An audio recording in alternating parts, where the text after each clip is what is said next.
यदि आप सीमांचल मिथिला कोसी को इसी तरह आप लात मारते रहे तो सीमांचल एक अलग राज्य का डिमांड पप्पू यादव कर दे।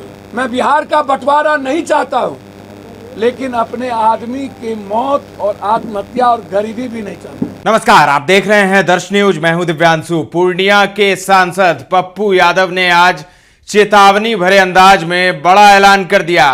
पप्पू यादव अररिया पहुंचे थे। आज अररिया में जहां उनका गर्मजोशी से स्वागत हुआ, वहीं मीडिया कर्मियों से बात करते हुए पप्पू यादव ने बड़ी चेतावनी दे दी नेताओं को। जी हां, उन्होंने कहा कि आप कब तक लात मारते रहिएगा सीमांचल को। अगर आप ऐसे ही करते रहे तो हम बहुत जल्दी सीमांचल को एक अलग राज्य का दर्जा देने की मांग करेंगे, अलग राज्य बनाने की मांग करेंगे। उन्होंने कहा कि बिहार का बंटवारा हम नहीं चाहते, लेकिन आप जिस तरीके से सीमांचल के साथ भेदभाव कर रहे हैं, कोसी सीमांचल के लोगों के साथ जिस तरीके से आप भेदभाव कर रहे हैं, उससे मुझे लगता है कि मैं अब ऐलान कर दूंगा कि इसे अलग राज्य बनाया जाए। क्या कुछ कह रहे हैं पप्पू यादव अररिया में, सुन लीजिए। जिससे यह हमारा सवाल राजद, कांग्रेस और बीजेपी नहीं है, हिंदू मुसलमान नहीं है। मेरा सवाल विजय सिन्हा जी आपसे है कि भ्रष्टाचार खत्म कब होगा। मोटेशन जमाबंदी 3 महीने के अंदर कब शुरू होंगे। यह कुकुर मुत्ते के तरह मेडिकल माफिया कब तक सीमांचल कोसी को, अररिया को लूटते रहे। कब तक आपका अस्पताल, आपका ब्लॉक अस्पताल, कब तक जानवर के लिए भी डॉक्टर उपलब्ध नहीं रहता, दवाई उपलब्ध नहीं रहती, अल्ट्रासाउंड नहीं रहता, सीटी स्कैन नहीं रहता। कब आप आज़ादी दिलाएंगे ऐसे चीज़ों से। संजय झा जी अब आए थे और जब वो सिंचाई मंत्री थे तो वो कहते थे कि हाई डैम हमारा सपना है। डबल इंजन की सरकार है, हाई डैम का डेट तिथि तय करिए। 2 साल, 3 साल, 4 साल, 5 साल। कब नेपाल में कोसी सीमांचल मिथिलांचल की जिंदगी को बचाने के लिए हाई डैम कब बने।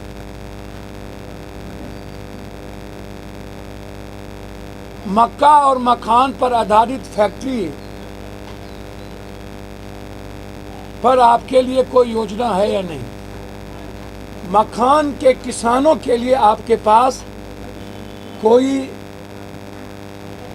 छूट सरकार के द्वारा है या नहीं। क्या उसको बढ़ावा मिलेगी कि हमेशा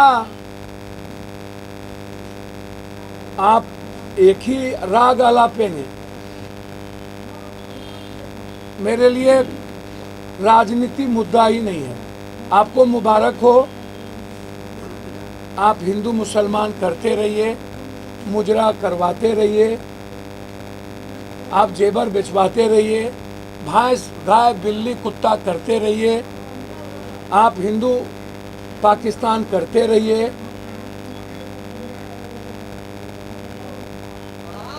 मेरा सवाल इन नेताओं की पाप की नगरी के नहीं है।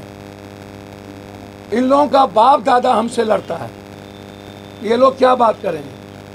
और इन लोगों के बाप दादा से, इन लोगों का दादा बाप और छरदादा जो कमाया था, ऐसा बेटा और पोता पैदा हुआ है कि सबको बेच दिया।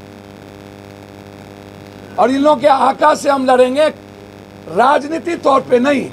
कोसी सीमांचल की आजादी के लिए इतनी बड़ी महाभारत होगी, शायद महाभारत का इतिहास खत्म हो जाए। आप बेफिक्र रहिए। मैं यहाँ सिर्फ अररिया को ये विश्वास दिलाने आया था कि उनको मेडिकल पर बोझ नहीं पड़ेंगे। उनकी पूरी जांच पप्पू यादव के तरफ से गरीब का फ्री होगा, उनका इलाज मिनिमाइज होगा। 1 महीने के पहले कोई फीस नहीं होगी, जिसकी शुरुआत मैं पूर्णिया से 2 महीने के बाद आग्रह कर रहा हूं। नियम और संविधान और नियम के कानून के मुताबिक जो भी नियम कहेगा उसको लागू करना होगा। चाहे हमें उसके लिए अपनी आहुति क्यों न देना। और सीमांचल को हिंदू मुसलमान और बैकवर्ड फॉरवर्ड, कोसी को, मिथिला को कब तक ये नेता लोग इसको चारागाह बनाएंगे। सीमांचल की आजादी, कोसी की, मिथिला की आजादी जाति हिंदू मुसलमान खत्म करके युवा चाहती है।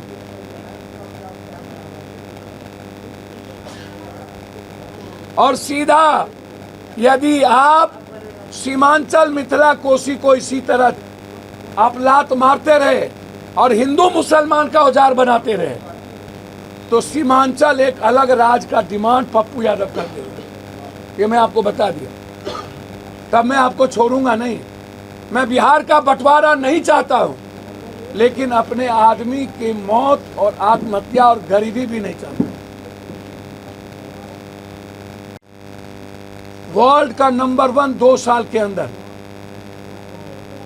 ठीक 2 साल के पहले पूर्णिया एयरपोर्ट देश के हर हिस्से से जुड़ेगा। 1.5 महीने में शिलान्यास टेंडर का काम शुरू होगा।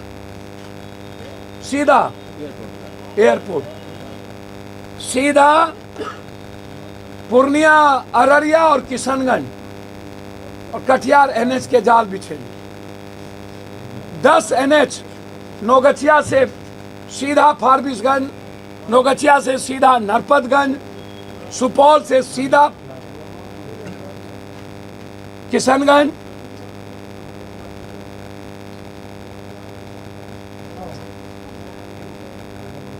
ये आपको देखने को मिलेंगे। इसलिए मेरा एक ही लक्ष्य है, पूर्णिया के पलायन को रोकना, बाढ़ से मुक्ति, पूर्णिया में बनमनखी में अविलंब चीनी मिल के जगह फूड प्रोसेसिंग पर एक बड़ी फैक्ट्री, अररिया, पूर्णिया में अविलंब 10 कम से कम मक्का और मखान की फैक्ट्री, और इस इलाके को रेलवे से, इंफ्रास्ट्रक्चर से जोड़ना। आजादी के बाद जो रेलवे आज तक नहीं जुड़ी, सीमांचल भी सिर्फ पप्पू यादव और तस्लीमुद्दीन की देन है। मैं आपको वादा करता हूं 1 साल के अंदर हर वह ट्रेन जो कटिहार से चलती है वो जोगबनी से चलेगी। सुना आपने पप्पू यादव ने किस तरीके से ऐलान किया, और साथ ही उन्होंने कह दिया कि मेरी लड़ाई ना आरजेडी, ना बीजेपी, ना जेडीयू से है, मेरी लड़ाई है हक की, मेरी लड़ाई है कोसी सीमांचल के लोगों के लिए। कब कोसी सीमांचल जो है वो नंबर 1 बनेगा, इसके लिए कब एयरपोर्ट बनेगा, तमाम मुद्दों पर पप्पू यादव आज खुलकर बोले अररिया में। तो पप्पू यादव जो अपने आक्रामक तरीके से राजनीति करते हैं, उसके लिए जाने जाते हैं, वैसा ही आज नज़ारा दिखा अररिया में। जब वो पहुंचे अररिया में, काफ़ी समर्थक वहां पर मौजूद थे, गर्मजोशी से उनका स्वागत किया, और उसके बाद पप्पू यादव ने ऐलान कर दिया कि कोसी सीमांचल को अलग राज्य का दर्जा दिया जाए। फिलहाल के लिए इतना ही। अब देखिए पप्पू यादव के इस नए बयान से कितना राजनीतिक भूचाल मचता है, क्योंकि बड़ा बयान दे दिया है पप्पू यादव ने। बिहार का बंटवारा वो नहीं चाहते, लेकिन जिस तरीके से सरकारें भेदभाव कर रही है कोसी सीमांचल के साथ, तो पप्पू यादव ने कहा कि मैं अपने जान पर भी खेल जाऊंगा, जान की भी मुझे फिक्र नहीं, लेकिन कोसी सीमांचल को नंबर 1 बनाऊंगा। फिलहाल के लिए इतना ही। तमाम अपडेट्स देते रहेंगे, बने रहें दर्श न्यूज़ के साथ।